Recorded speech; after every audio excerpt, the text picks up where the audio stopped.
സംസ്ഥാനത്തിന് ഉയർന്ന താപനില മുന്നറിയിപ്പ് നൽകി കാലാവസ്ഥാ വകുപ്പ് 10 ജില്ലകൾക്ക് കഴിഞ്ഞ ദിവസം കാലാവസ്ഥാ വകുപ്പ് യെല്ലോ അലർട്ട് നൽകി. കൊല്ലം, പത്തനംതിട്ട, കോട്ടയം, എറണാകുളം, തൃശൂർ, പാലക്കാട്, മലപ്പുറം, കോഴിക്കോട്, കണ്ണൂർ, കാസർഗോഡ് ജില്ലകൾക്കാണ് യെല്ലോ മുന്നറിയിപ്പ് നൽകിയിരിക്കുന്നത്. വിവരങ്ങളുമായി സൂര്യഗായത്രി ചേരുന്നുണ്ട്. സൂര്യ, നമുക്കറിയാം ഇപ്പോൾ കനത്ത ചൂടാണ് സംസ്ഥാനത്ത് രേഖപ്പെടുത്തുന്നത്. കഴിഞ്ഞ ദിവസം തന്നെ കാസർഗോഡ് ജില്ലയിൽ ഒരു മരണവും സ്ഥിരീകരിച്ചിട്ടുണ്ടായിരുന്നു. നിരവധി സൂര്യതാപ വിഷയങ്ങളൊക്കെ ഇപ്പോൾ സംസ്ഥാനത്ത് രേഖപ്പെടുത്തിയിട്ടുണ്ടായിരുന്നു. ഈ വരും ദിവസങ്ങളിലും ഈ ചൂട് കനക്കുമെന്നാണോ കാലാവസ്ഥാ മുന്നറിയിപ്പ് നൽകുന്നത്? നിലവിൽ കഴിഞ്ഞ ദിവസം വലിയ താപനില രേഖപ്പെടുത്തിയിട്ടുണ്ടായിരുന്നു. അതുപോലെ തന്നെ ഇന്നും ഉയർന്ന ചൂട് തന്നെ സംസ്ഥാനത്ത് വിവിധ ജില്ലകളിൽ അനുഭവപ്പെടും എന്നുള്ളതാണ് കാലാവസ്ഥാ വകുപ്പ് വ്യക്തമാക്കുന്നത്. അതിന്റെ സാഹചര്യത്തിലാണ് കഴിഞ്ഞ ദിവസം 10 ജില്ലകൾക്ക് യെല്ലോ മുന്നറിയിപ്പ് നൽകിയിരിക്കുന്നത്.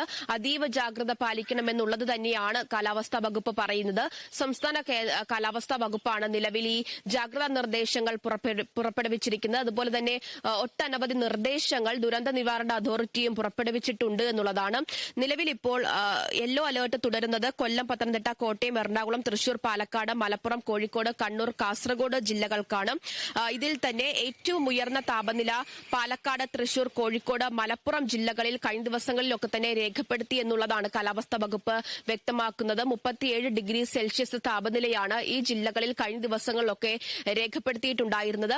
വരുന്ന ദിവസവും ഈ ജില്ലകളിലൊക്കെ തന്നെ ഉയർന്ന താപനില ഉണ്ടാകും എന്നുള്ള ഒരു പ്രവചനമാണ് കാലാവസ്ഥാ വകുപ്പ് നൽകിയിരിക്കുന്നത്. അതിനനുസരിച്ച് കൊള്ളണമെന്ന നിർദ്ദേശം കൂടി ഇതിനോടൊപ്പം തന്നെ പങ്കുവച്ചിട്ടുണ്ട് എന്നുള്ളതാണ്. തിരുവനന്തപുരം ജില്ലയൊക്കെ അപേക്ഷിച്ച് നോക്കുമ്പോൾ കഴിഞ്ഞ ദിവസങ്ങളിലൊക്കെ തന്നെ ചെറിയ രീതിയിലുള്ള വേനൽ മഴ ലഭിക്കുന്ന ഒരു സാഹചര്യം ഉണ്ടായിരുന്നു. അതുകൊണ്ട് തന്നെ ഉണ്ടായിരുന്ന താപനിലയിൽ ചെറിയ ഒരു കുറവ് സംഭവിച്ചിട്ടുണ്ട് എന്ന് പറയുമ്പോഴും ജാഗ്രത പാലിക്കണം എന്നുള്ളത് തന്നെയാണ് ദുരന്ത നിവാരണ അതോറിറ്റി ഉൾപ്പെടെയുള്ളവർ വ്യക്തമാക്കുന്നത്. നേരിട്ട് വെയിൽ ഏൽക്കുന്നത് പരമാവധി ഒഴിവാക്കണം എന്നുള്ളത് തന്നെയാണ് കാലാവസ്ഥാ വകുപ്പും ദുരന്ത നിവാരണ അതോറിറ്റിയും ഒക്കെ പങ്കുവയ്ക്കുന്ന നിർദ്ദേശങ്ങളിൽ ഏറ്റവും മുൻപന്തിയിലുള്ളത്.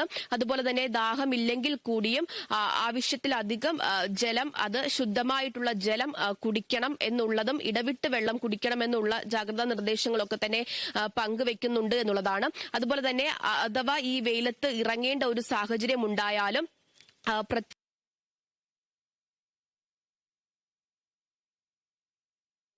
ഈ വെയിൽ സമയത്ത് പുറംപണി ചെയ്യുന്ന തൊഴിലാളികൾക്കും അത്തരത്തിലുള്ള നിർദ്ദേശങ്ങളൊക്കെ തന്നെ നൽകിയിരിക്കുകയാണ്. പരമാവധി നേരിട്ട് വെയിൽ കൊള്ളുന്നത് ഒഴിവാക്കുക. ഇനി അഥവാ അത്തരത്തിലുള്ള അവസ്ഥ ഉണ്ടാവുകയാണെങ്കിൽ കുട, മറ്റ് സുരക്ഷിതമായിട്ടുള്ള കവചങ്ങൾ ഉപയോഗിച്ചുകൊണ്ട് പുറത്തേക്ക് ഇറങ്ങുക എന്ന് തുടങ്ങിയ നിർദ്ദേശങ്ങളാണ് നൽകിയിരിക്കുന്നത്.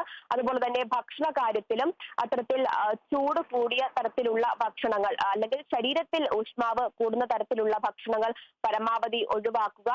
പഴവർഗ്ഗങ്ങൾ കൂടുതലായിട്ടും കഴിക്കുക. ശീതളപാനീയങ്ങൾ പരമാവധി കഴിക്കുക എന്നുള്ള നിർദ്ദേശങ്ങളാണ് നൽകിയിരിക്കുന്നത്.